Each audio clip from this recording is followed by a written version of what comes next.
sit here today, I've never heard from him. Now, again, David Shippers, I mean, you're big in Washington. You were the top lawyer that got Clinton impeached. You're highly respected. You know the senators, the congressmen. You're calling up. You've got these FBI agents and others feeding you this information. They're being pulled off the cases. They're angry. That's even been in the news now for Minnesota and Florida and Illinois. They know what's going to happen. The Sudanese in 96 and 98 tried to arrest bin Laden for Clinton, tried to give us the names of al-Qaeda. Clinton wouldn't take it. Didn't want any part of it. Wouldn't touch it. So we've got all this developing. We've got police officers and FBI on the ground who know who bombed Oklahoma City. They've got them in custody with blue jogging suits and bomb-making components. They're ordered to release them. All this is unfolding, 3,500 to 5,000 Iraqi Republican Guard. We know there's a Saddam-Iraqi connection here. I mean, they knew this. Why in the world, David Shippers, did they allow this to take place is the question. I'll tell you something. This is one of the things that, to me, it is almost inconceivable that with the knowledge they had that they would turn their back, just assume that they had investigated and gone in after the Oklahoma City bombing as they're doing now. There never would have been an attack on the trade towers. As a human being, as a former prosecutor, as a lawyer, as a guy who represents agents all over the United States, it is inconceivable to me that those bureaucrats in Washington would turn their back on the obvious for their own purposes. And now the World Trade Center complex is absolutely destroyed. Yeah, there's more coming. Now, you say that from your sources, I know you represent a bunch of FBI agents that are hopping mad. You probably can't talk about the specifics. You say you're representing them. Are they getting ready to sue or something? Oh, well, they're hoping to. I don't want to get them in court. I want to get them into the Intelligence Committee, somebody who can go to these, someone who has the authority and the ability to go to the FBI bureaucrats and say, butt out, we're going to do this right.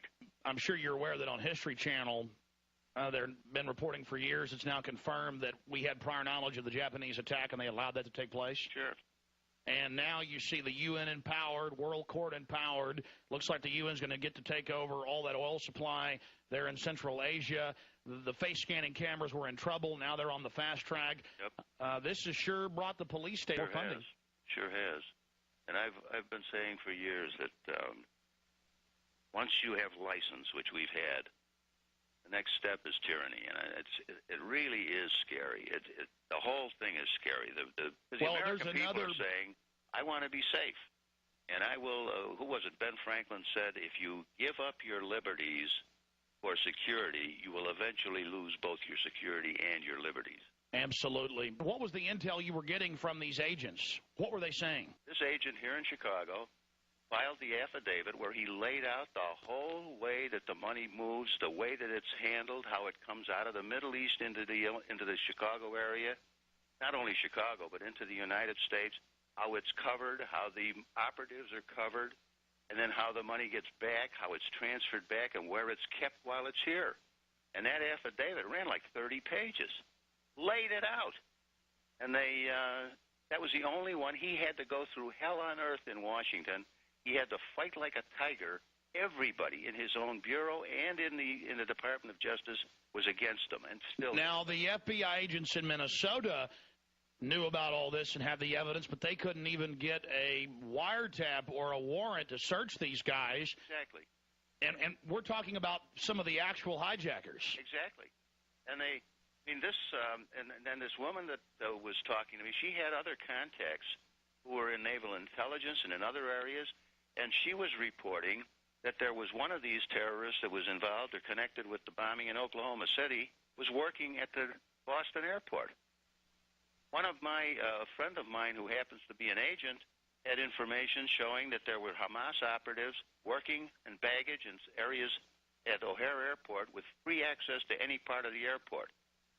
But no one would listen. Clinton and his boys didn't want the United States to realize that Flight 800 was a terrorist attack and that the Oklahoma City was a terrorist attack because they didn't want to have to admit that the intelligence of the United States was totally destroyed. Well, Craig Roberts says it best. They wanted to demonize the patriots, exactly. The Christians, and create this internal security force to watch Americans because, the precious Arabs, they can't do anything wrong. That's exactly what they started. Remember, I forget what nitwit it was that came out and said, you can really blame some of the Rush Limbaughs and the talk show hosts who are fomenting this terror. Well, that was Bill Clinton. Yeah, Clinton made that statement. And they had a handy guy in McVeigh. They had a real handy guy. I also know, and I know this through affidavits that I've read, that there were people, eyeball witnesses, who saw the Middle Eastern man running from the scene alongside McVeigh. And why don't the feds just release those 12 surveillance camera tapes if it's just McVeigh alone? Those surveillance camera tapes are going to show that there was a Middle Eastern man running with him. Some of these people who gave affidavits were interviewed by the FBI during the course of the investigation. They were interviewed about the second person they saw, and the agents tried to make them say that the second person was Nichols. Every single one of these people said, absolutely not. It was a Middle Eastern type individual. Al-Husseini. Now, listen to this. None of those 302s, none of those investigative reports have ever surfaced. So the FBI comes up with all these thousands of documents that they claim they overlooked, but the key ones where they tried to get them to say it was Nichols never surfaced. What were they saying about the attack on Lower Manhattan? Originally, the original report that I got was that that they had arranged for 3 attacks on the United States. 1, they were going to take down an airliner. 2, they were going to attack a federal facility in the heartland of the United States. First one's TWA, Oklahoma City, right, in reverse order, and then now. And the third one was going to be a massive attack in Lower Manhattan. The original plan was a suitcase tactical nuclear weapon. The people that I was talking to were very, very, very credible people. And okay, here's the bottom line question. You're getting intel, attack on Lower Manhattan, third big attack. What did you say? I mean, who did you talk to? I mean, we know you tried to get to the Attorney General and I tried others. to get to the Attorney General. My first move was to go through some of the people I knew in Congress to see if I could, somehow, because I was working on a two-front. It was really a two-front war. On the one hand, I wanted to get someone to listen to Jana about Oklahoma City, and what was coming up, what may be coming up. On the other hand, I was trying to get somebody to understand that Hamas has infiltrated the United States. I tried the House, I tried the Senate, I tried to get to the Department of Justice. The very people that put up roadblocks on the attack against the terrorists under Clinton are still there. And they still constitute almost like a moat between the people with information and the people who should hear the information. So when you're talking to these Justice Department people and folks in Congress trying to give them all this information, what do they say to you? They say, oh, my, that's wonderful. Yeah, we'll get right back to you. I have never got a call back. When I was on a radio program out east, out in Pittsburgh, and I hinted at this. I just hinted that the FBI was sitting on information when they should have been sharing it with others, and as a result, there was a breakdown in intelligence. The next morning, I got a call from the office of the Speaker of the House, who happens to be an Illinois Republican. Hastert, right. And they said, we understand. They hadn't heard the show, but they said, we understand you've got some information, et cetera, et cetera. I said, yes, I do.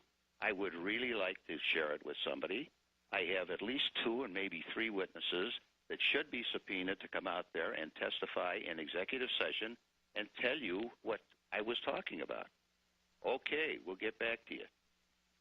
That never heard again. A couple of days later, I got a call from the Senate Intelligence Committee. We hear that you got information, et cetera, et cetera. Yes, I have information, and I'd be perfectly willing to bring it out to you, or I'd be perfectly willing to have my witnesses go in there and testify, but they have to be subpoenaed. Okay, we'll get back to you. That was last week. I still haven't heard a word. I talk to people like you who are in the media, people who are really well aware of what's going on, and they cannot believe that this can happen. Strangely enough, the one people that I haven't heard from is the FBI intelligence people. course, if I did hear from them, I wouldn't talk to them anyhow. Now, because they're totally incompetent. They got their funding tripled after the sure, first. Boy, that's great. They can all get a raise, and they can all sit around